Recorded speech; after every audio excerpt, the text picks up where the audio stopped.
economics man on all of this. What about this argument? Because PVO earlier here on Sky News was saying that it should be 18%. And 18% means superannuation means that people have plenty of money for the time they retire. The push on the public purse won't be there. Clearly, however, my view...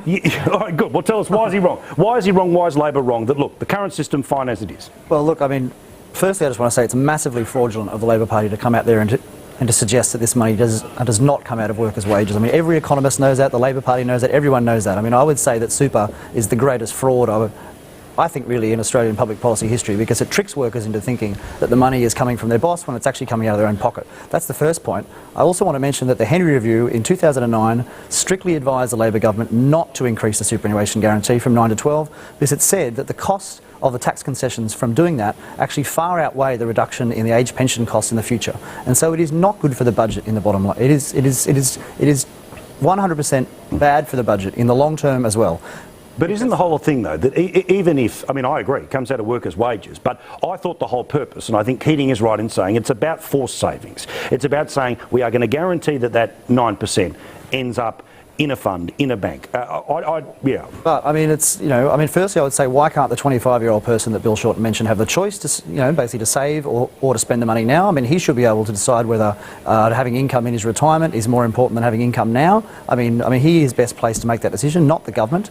And of course, there is absolutely nothing stopping him now from putting extra money in superannuation, and of course, putting 12% in off his salary if he wants right now. In fact, anyone right now can put 12% of their salary in if they want. There is nothing stopping them from doing that. So really all the government has done is just given workers a lot more freedom to make the choice.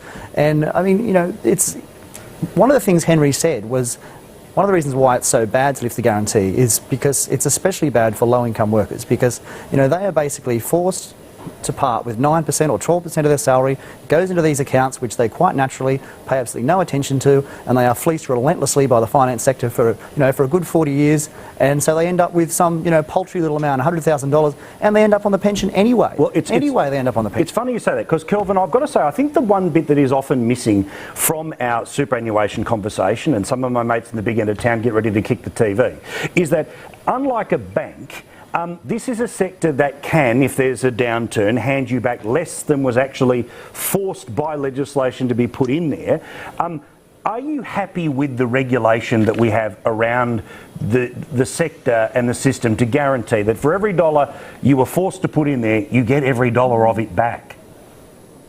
Well, it wasn't dollars that you were forced to put in there. These are employer contributions to superannuation, and I frankly think the view that if the government doesn't lift the superannuation guarantee, employers are going to generously ensure that workers get more in their pay packets is misconceived. In fact, wages are rising at the lowest rate that they have risen for many years. Bill was supporting the increase in the superannuation to guarantee to 12%. But he acknowledged that you can make that argument, but I really hope that you realise that you're arguing against every single economist in the country, and indeed the Treasury as well, all state treasuries and the federal treasury, which assume 100% of the super guarantee is paid by workers. So are you also going to argue that income tax is not paid by workers? Because your employer also pays income tax, right, on your behalf. So does that fall on the workers, or does the boss pay that?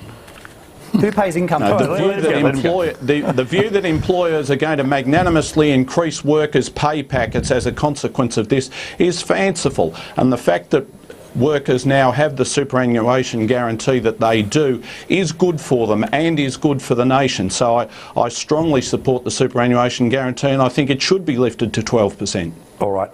Stick around, fellas.